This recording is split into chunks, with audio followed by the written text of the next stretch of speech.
Hello everyone, welcome to my channel. This is Easy Accounting Channel. Today we are continuing our talk, our lesson, our TFSA. Let's talk about the successor holder of TFSA. So in the provinces or territory that recognize the TFSA, beneficiary designation, the survivor can be designated as a successor holder in the TFSA contract.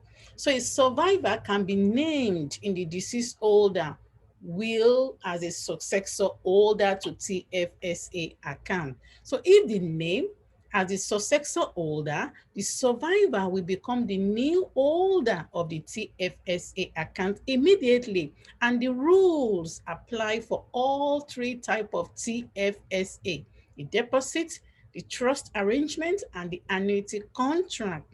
So the deceased holder is not considered to have received an amount from the TFSA at the time of death if the older name or his survivor as a successor holder of the TFSA.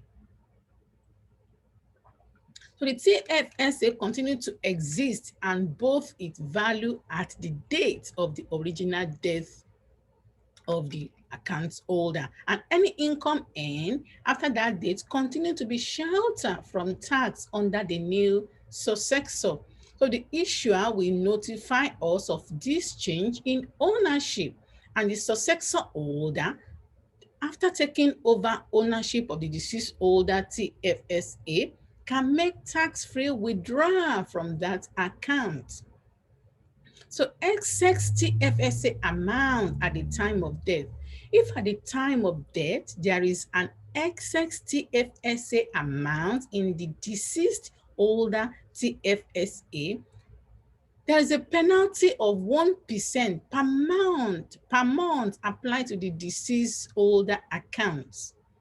Also, the successor holder is deemed to have made at the beginning of the month following the date of death of the contribution, and TFSA equal to the amount by which TFSA amount is more than the total fair market value at the date of the holder death. So TFSA amount in the successor holder will be subject to 1% penalty for excess amounts. Designated beneficiary may include a survivor who has not been named as a successor holder, or a former spouse, or a common law, or children, or who is a new spouse. So as long as the total amount do not exceed the fair market value of all the property held in the TFSA at the time of the holder death, the beneficiary can contribute any amount they receive to their own TFSA. A survivor who is a beneficiary has the option to contribute and designate all or portion of the survivor payment as an exempt contribution to their own TFSA. So if at the time of death, there was an excess TFSA amount in the deceased holder TFSA, then there is 1% per month payable on the highest amount for each amount's excess stay in that account.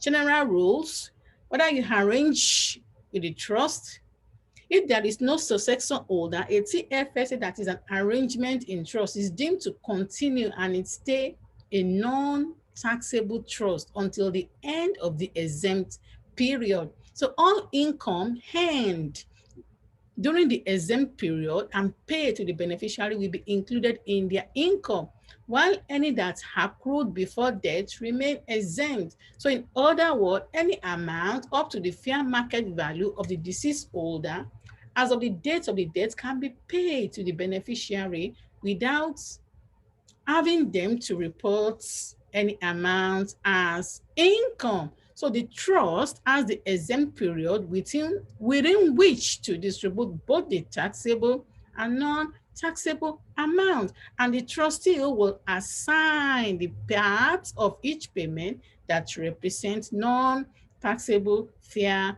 market value at the date of death, with the rest being taxable. So these payments are subject to non-resident withholding tax. So if the trust continues to exist beyond the end of the exempt period, for example, not all amount from the deceased TFSA has been paid to beneficiary, it will be taxable from that point forward. It becomes a taxable inter-trust with a tax year beginning January 1st of that calendar year. Thank you for coming to my channel. I hope to see you in my next video. Please subscribe to my channel and share my video. Thank you. Bye.